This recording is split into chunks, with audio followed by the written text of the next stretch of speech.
turned 29 this year, and back in March I made a pact with myself that I was going to spend the rest of this year trying to create my dream life, to stop letting life happen to me and start making it come from me, stop building other people's dreams and start working on my own. I wanted to intentionally rebuild my life and see how much changes when you take more ownership of it. But if you're new here, I'm Xenia. In my intro to this challenge video, I shared that I spent over a decade of my life trying to climb the corporate design ladder, taking all the right steps in my career and doing everything right, but still feeling a bit. So I quit my 9-to-5 job to pursue a career that would allow me freedom and more creative expansion, and freelance design kind of ticked all of those boxes. I wanted to take my craft way more seriously, to experiment with as many different design disciplines as I could and explore the breadth of my creativity. And I also knew that my dream life would be on the other side of my move abroad from Sydney to London. I've always dreamt of living in London and starting fresh somewhere that would force me to evolve. A full reset, like new city, new hobbies, new friends, just a completely new lifestyle. And I'm proud to say that I've kind of made all of that happen. So today is October 10th, marking 218 days since I started this challenge, which gets me about 72% of the way through. I can't believe we're more than halfway through this challenge. Like, time is flying by.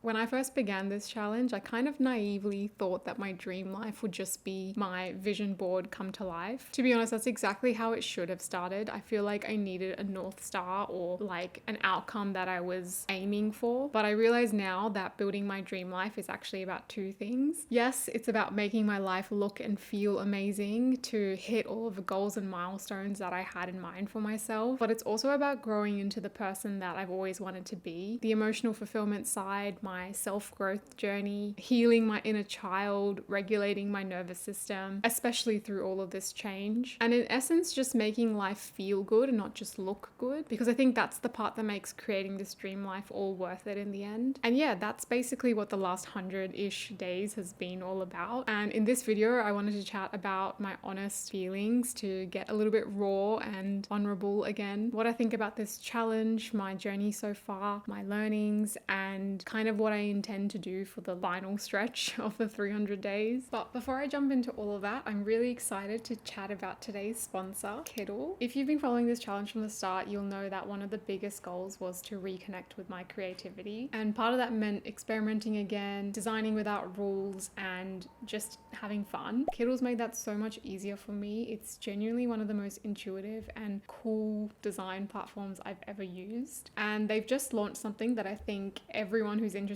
in design should check out. Their 2026 graphic design trends report in collaboration with Save. It breaks down all the design trends that are shaping 2026. And I think it's unbelievably accurate. Design usually mirrors current culture, tech, and zeitgeist. And I think this report really hints at where creativity is heading. The best part is that Kittl created fully editable templates for all of the trends. You can basically grab them, tweak them, and start using them. Out of all the trends, my favorite is naive design. I'm not the best at drawing and illustration, but I really want to get better at that. So this style is perfect while I figure it all out, and hopefully I'll make some cool stuff along my learning journey. But yeah, you can check out the full link using the link in my description. And if you want to try out Kittl for yourself, it's free to sign up, but you can also use my code XeniaYT if you want 25% off all of Kittl's paid plans. Thank you, Kittl, for sponsoring today's video and supporting creators like me. Okay, I've yapped so much that the sun's literally gone down, so sorry for the change in lighting. Back to the update, I do want to get really honest for a little bit about how I'm feeling in life and about this challenge so far. To start off with, I am so chuffed with where I've gotten to till now in this challenge. I really feel like my life has taken a full 180 and everything right now feels like a dream come true. I'm so grateful for this home, this city, my amazing fiance, all of the incredible friends that I've made this year, and people that I've deeply connected with. I just really couldn't be more happy and proud of myself for setting a challenge and completely turning my life around, coming from rock bottom to a dream come true. And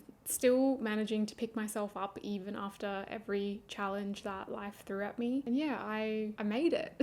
That part just brings me so much joy, and I hope it inspires all of you to start your own version of this challenge. And if you did begin your own challenge, I'd love to hear where you're at so far and how your journey's gone. But I think because my life has changed so much so quickly, it also means that I've put my nervous system on edge, like pushed it to its limit, and my body is still adjusting. When we first moved to London, my skin broke out. I had so many stomach problems. My neck and shoulders and jaw all tensed up again. My hair started falling out, and I barely slept most nights. Everything just felt new and really scary. I felt like I was using a lot of nervous energy. Everything in my life was so overstimulating, which all makes so much sense, right? Like, change is so triggering. I moved from Sydney suburbs to a really big city like London, and the sun went down after 10 p.m. here, so I think that definitely threw my whole rhythm out of whack. The hard water is also not something that I'm used to. Being away from my family and routines and a lifestyle that felt really consistent, it was just a lot. And I think mentally I was very prepared and pushed through it, but my body was definitely still playing catch up. But because of all of that, my health anxiety started flaring up again. Every change, every symptom and sensation that was in my body just felt like this is the end. My brain basically just jumped to, okay, what life-threatening health issue do we have now?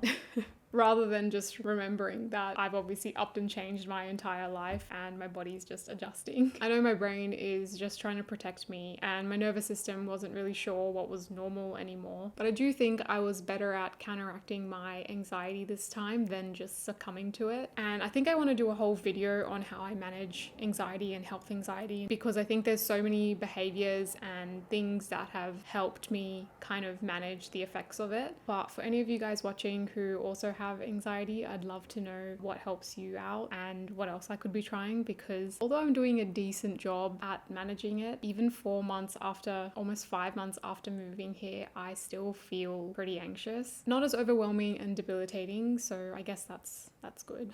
And I think the other thing that's been weighing on me quite a bit, and maybe some of you guys feel this as well, is just the pressure of being in my late 20s. Like, it just constantly feels like I'm running out of time. Not just in the sense of getting older, but also that this season or phase in my life is coming to an end. And biological clock is definitely not helping with this thought process either. I've also only got about a year or so left here in London. So there's this unspoken timer in my head that's constantly like, make the most of your time here. Like, do it all, do it now, you're running out of days, which is inspiring most days because it gets me to do things and tick things off my bucket list. But at the same time, it's also incredibly exhausting. I think having all this pressure weighing on me has kind of made me lose sight of why I started this challenge in the first place. It slowly started to become like a checklist, which is not what I wanted. To just like tick off all the blueprints, hit the milestones, and do everything that I thought my dream self would be doing. And I was so focused on doing that I forgot it's also about who I become along the way. And I was so consumed with curating my dream life that I was just running away from myself. I stopped listening to myself. I stopped thinking about what it is I actually wanted or needed from life. So more recently, I've been slowing down and kind of reconnecting with myself, figuring out my why again. And I think the whole essence of creating your dream life is, it's not about reinventing yourself completely. It's about coming home to yourself again. Hi guys, welcome back to my computer. The whole point of this challenge was to reflect and see how much changes when time goes by after you've set an intention. So that is precisely what I'm going to do now. I want to recap on what's happened since day one. I've kind of forgotten what my blueprints were originally, and I thought I'd give you guys and myself a bit of a refresher on them now. But I'm just going to quickly skim through these because I'm going to do a proper deep dive in my next and final video of this challenge. So my original blueprint was covering 4 different areas: health, design and craft, lifestyle and personal style. With health, I just wanted to move my body a lot more. I wanted to wake up earlier. I wanted to cut out some bad habits like drinking a lot of alcohol. I wanted to have a daily journaling practice, and I wanted to improve my diet. So the second blueprint design and craft covers both design and content creation. So the goals I had were to post 50 YouTube videos, get better with filming and editing, to create something every single day and share it, and to master a new creative medium. With lifestyle, I wanted to move overseas, travel to 20 new places, go on 10 solo dates, make some new friends, host more events, read 15 books, and to try out more hobbies and activities. And then lastly, in my original blueprint, I had personal style, which was to basically find my signature fashion style, simplify my wardrobe, perfect my signature makeup look, and to kind of document my style evolution. And then about 54 days into the challenge, I created a temporary blueprint because the next 50 or so days were going to be quite hectic and life was going to get really, really busy. I figured that my goals would be slightly different for this portion. So this phase in time, I was about to move from Sydney to London. So I had 4 major goals. The first one was to prepare emotionally and logistically for my move overseas, which meant spending a lot of time with my loved ones, journaling a lot, and kind of packing, selling, and saying the goodbyes. And then the second goal was actually related to after we had moved. So it was to settle into my new city and my new home. I knew that I was going to feel a little homesick. Scheduling consistent time with loved ones was a pretty important priority. We needed to find a home to live in as soon as possible and kind of furnish the home as well as celebrate this huge milestone of making this move happen. And then, yeah, just kind of explore London and have some fun. The third goal was to kind of create routine and stability again. So kind of structuring my week for editing days, filming days, crafting days, design days, just depending on what I needed to get done. I needed to kind of find my local go-to spots, get back into a workout routine, and kind of start to settle into London life. And I also had a few other miscellaneous goals in this temporary blueprint. So the first one was to start a new habit challenge because I'd kind of fallen off of all of the habits I spent so much time earlier this year building. I also wanted to create a weekly bucket list so that I kind of make the most of my time in London, kind of tick off all the things I've always wanted to do whilst here. And I also wanted to be a lot more consistent with posting on YouTube. And then in the most recent phase of this experiment, I realized that I was doing a lot and kind of not sitting with myself enough. So this new blueprint I created was all about soul searching, in which I had 3 different practices. The first one being daily journaling. I wanted to reconnect with myself. The goal was to just journal every day. I could journal whatever I wanted. So that could be stream of consciousness, gratitude journaling, a recap of my day, or I would use prompts to kind of get to know myself a bit better. The second practice was to inject newness and fun into my life. So I wanted to try new things. I wanted to get inspiration from new places. I wanted to spend time with new friends, read new books, visit new places, and try cooking or eating new foods. And although I was doing a lot of soul searching, I still had a practice to make progress towards the big goals that I had for myself and in my life. Posting 50 YouTube videos, creating a custom font, traveling to 20 new places, reading 15 books, as well as collaborating with a dream brand, completing 1 big design project, and posting 25 design-specific videos. That's basically a sum up of all of the blueprints and kind of goals that I had set out for myself. Instead of going line by line and kind of updating you on my progress with everything, because it is a little repetitive, I wanted to just list out all of the different accomplishments and milestones that I think contributed towards my dream life and I'm very proud of. So these are all of the things that I've accomplished from day 1 to day 218. First up, I hosted an incredible engagement party with my fiance, which also doubled as our farewell because we moved overseas from Sydney to London. I posted my first ever YouTube video, which in and of itself is probably a dream come true. I've watched YouTube for so long and it's incredibly special that my first ever video was for this 300-day challenge. So I don't know, I feel like we've already come so far. And because of that first video and all of you guys for watching it, I got to join the YouTube partner program and my channel got monetized. It was pretty shocking and impressive and I was overjoyed by the response to my first video, and thank you so much for watching that video and kind of boosting my channel from literally day 1. I couldn't be more appreciative and thankful. And yeah, Albie and I also moved into an incredible home in London and we actually furnished it all entirely from scratch. So we made our house into a home. Ever since we've moved, I've also traveled to 3 different countries and visited 5 different places. I've also made 12 new friends and also people that I've reconnected with ever since being in London as well, which has been really special and rewarding. In total, I've uploaded 18 YouTube videos, including this one. And another massive YouTube milestone is that I secured my first ever contract for a sponsored video. No words. Literally no words. I've also significantly improved my diet by consciously adding protein to basically every single meal. I'm eating fully gluten-free, and I mostly cook at home unless there's literally no groceries or if I'm meeting a really tight deadline. And I think this one alone is kind of game-changing for me. I have so much more energy. I sleep a lot better. I have way less stomach problems. I feel less bloated. I've shed a lot of water weight. And the main thing about this one is that I haven't been really strict on myself. I've just been very consistent, and I think it's kind of paid off in dividends for me. I've also created 15 fun graphic posters, which is kind of helping me get better in a new creative medium. I kind of started my design career as a graphic designer, but I haven't done it for quite a while. These last few years, I've really reconnected with it. I've also read 6 books. I literally have 3 in rotation right now because I cannot for the life of me focus on one. I've also tried out a bunch of new hobbies like bar, lagree. I've been framing a lot of photos and kind of being a little experimental with it. Every 2 to 3 weeks, I buy some fresh flowers and put together a floral arrangement, which has been really fun. I've been playing a lot of new board games and video games. I've always kind of wanted to just do a really cozy Twitch channel, which could be for cozy gaming, but also for designing. So let me know if you'd be interested in that, and also any PC/MacBook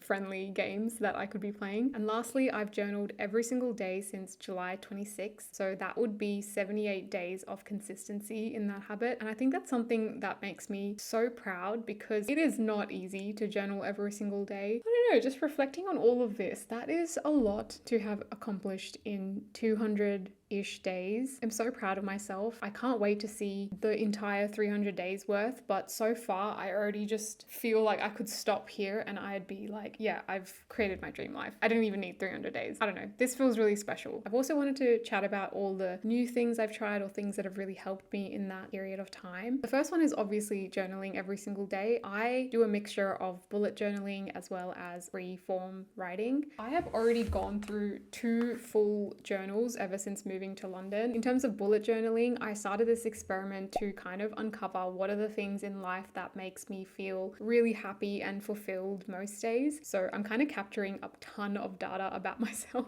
It's a completely different experiment to this one. This is the intro to the video. You can go have a look at that. But I've also loved to use my journal sessions to kind of deep dive on a specific topic. It kind of helps me really understand that topic, how it applies to me, if it affects me in any kind of way, and it sort of helps me get to know myself a bit better and understand like what's my perspective on this topic or thing. So as an example, I've journaled about chronic shame, comfort, entertainment. I've journaled about friendship and what I value in friendships. And I also realized that I found myself not being able to focus or do anything when I had an appointment or something on in the evening. So then I journaled about this thing called waiting mode. I feel like I've learned so much more about them, and I feel like I have a stronger perspective on what I think and feel, and I think that's built some inner confidence in myself. The other thing I've tried is this app called Screen Zen. Really helped me reduce the amount of time that I spend on apps and social media that I really don't want to be spending most of my hours on. It's helped me kind of stay more present in London, like Instagram in particular. Most of my friends on there are from Sydney, so I see the Sydney life constantly, and I don't know how it makes me feel at the moment seeing that so much. So I want to really enjoy what's in front of me now. On top of that, I think it's also kind of helped me refine my taste without looking to others for inspiration. And yeah, that has also kind of helped build some inner confidence in myself. The other thing I did is I took my phone home screen and deleted everything off of it. Basically kind of dumbed my phone down and only kept the things on my main home screen that I really needed, like a utility purpose for it. Things like calendar, my Google Maps. If I really need to access an app, obviously I can search for it and find it, but it's not on the home screen, which means I'm not instinctively going and clicking on it. The other thing I did for myself, because I touched on it a little earlier where I feel like I'm kind of running out of time, is that I planned out a lot of trips and activities for the year to come. I don't have that much time here in London, and I have so many events and trips and things that I want to do next year. I want to be prepared for it, and I want to make them happen. I don't want them to just kind of fade into the background and I forget about them, and then one day I regret not doing them. And that's across the whole year, but I've also kind of thought about it per week as well. I tend to always have something in the week that I'm looking forward to. It makes me kind of enjoy enjoy the moments and the days at home a lot more because I know that I'm still making the most of the week, which means I can use this day just chilling at home to rest and recover rather than beat myself up and think, well, what are you doing just sitting at home? Like, you should go out and enjoy London. I've also been hosting a lot, organizing a lot of events and hangouts with friends because I was usually someone that waited for someone else to plan something. So the other day was obviously the Summer I Turned Pretty finale, and I was like, why don't I just use this as an excuse to host a really cute dinner party? And so I did, and it was just with me and my good friend Sia. I really enjoyed that experience, so I want to do a lot more of that in the rest of this year, but also in the coming year as well. And lastly, I've just been saying yes to basically every single plan that's put my way, unless I'm obviously unwell, and I like what it's doing to me.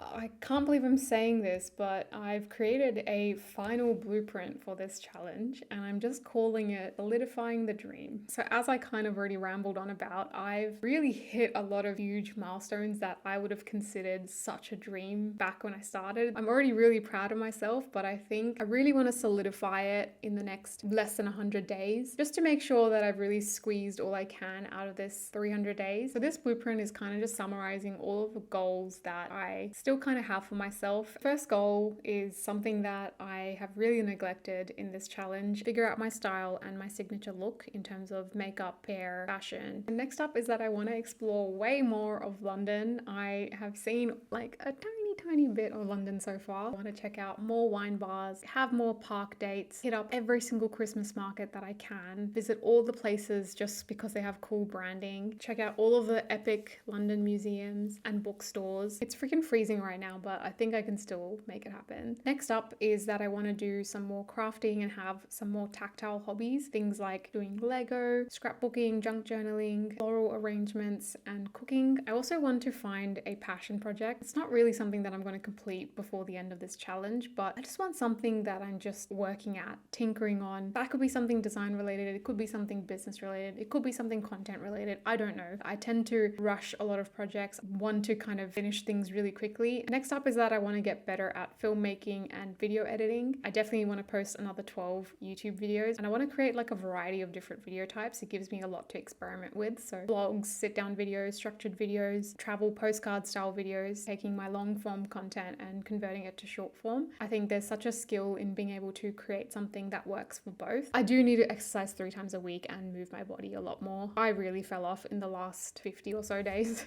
I spend so much time nourishing my mind that I totally forgot to nourish my body. I still want to read another 4 to 5 books. I've already begun 3 different books. I feel like I should finish all of them. And finally, I want to visit lots more countries and cities. Winter holidays are some of my favorites, so I have already a lot coming up. I've planned to go to Amsterdam, Berlin, Istanbul, New York City, the Cotswolds, and Vienna all before the year ends. Hopefully that goal will be achieved. I don't know how much time that leaves everything else, but I know that I have to be realistic. I only have 80-ish days left in this challenge, so I thought instead of just piling on a bunch more goals for myself, I thought I should rank them. And I haven't done this yet, so we can do this together. Also bear with me because my right hand is basically useless, so everything is taking about 3 times longer. So I've got 8 goals and I want to rank them from 1 to 8 based on whatever is super important to me. So I think I'm just going to pull out the ones that I know are a priority and then we can rank the rest. Visiting a lot of countries, I mean, they're kind of already scheduled in, so I kind of have to make this one happen. Getting better at video editing and filmmaking. Again, I want to prioritize my craft. It's also a fantastic season to film a lot and post a lot, so exploring more of London, I think that's going to be awesome. And exercising. I haven't put them in order yet, but these are definitely going to be my top 4, and then the other 4 will be sort of my if I have time or nice to have. I definitely think this one is going to end up being number 1, again, because I've literally paid for the ticket and I feel like it's also an incredible goal. I think after that, I need to exercise. I need to move my body because I've been so stagnant. Like, I'm experiencing all these issues in my body, so I need to move. So I reckon that's going to be number 2. Out of these two, exploring more of London, Christmas markets, or getting better at filmmaking and editing. Yeah, I think I'm going to put my craft first. If I focus on this goal, then inevitably exploring more of London kind of becomes the next thing to do. Let's put that as number 4. And then it's like the nice to haves, the stretch goals. Out of these, what's most important to me? I think I want to go crafting. I feel like I have a lot of creative energy sitting in my body at the moment. And then I think I'm going to say to read. I think it's just such an easy goal. Then I'm going to figure out my style. And lastly, find a passion project. I mean, it is a passion project, so it's probably going to end up being the lowest on the list. But yeah, that is going to be my final blueprint, solidifying the dream, all in order of priority. And yeah, that is it for this update, guys. I hope it all makes sense and has resonated with you in some way. If you're on your own dream life journey or started your own version of this challenge, I'd love to know where you guys are at, what you've learned along the way. I can't wait to see where this final stretch takes me. Thank you so much for watching, and I will see you guys in my next video. Bye!